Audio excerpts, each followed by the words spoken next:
спасибо огромное, огромное. Да еще я могу бегать еще до сала, до оттуда, поэтому, ну, все равно спасибо в любом случае. Очень приятно. По своей инициативе и совершенно бескорыстно Ирина Гузова продолжает свое благородное дело, что в наш век тотального эгоизма довольно удивительно и необычно. Такие бесплатные обеды – хорошее подспорье для людей, которые оказались в трудной жизненной ситуации. В день обед получают и несколько десятков граждан. Все строго по заранее составленным спискам.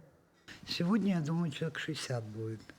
Мы уже много очень раздали, вот как бы многодетные семьи пошли. 50-60, а если будет развоз, то это будет 110-120 обедов. Посетители столовой в основном пенсионеры. Для них это место не только пункт общественного питания, но и локация, где они встречаются друг с другом, общаются и проводят вместе время. Молодец, Ирина Борисовна. Она и на мои праздники отмечает.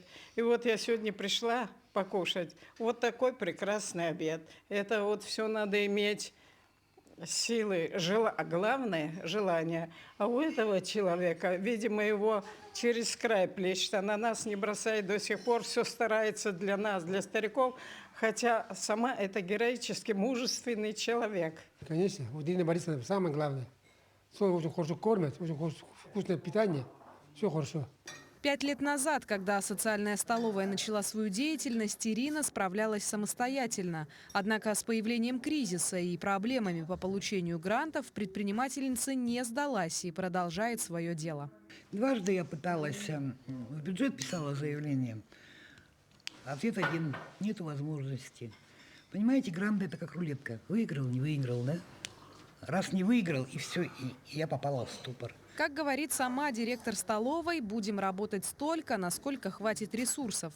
К слову, хочется верить, что в нашей республике есть неравнодушные граждане, которые могут оказать посильную помощь и поддержать деятельность социальной столовой. Могут сюда привезти продукты или как бы сбережения.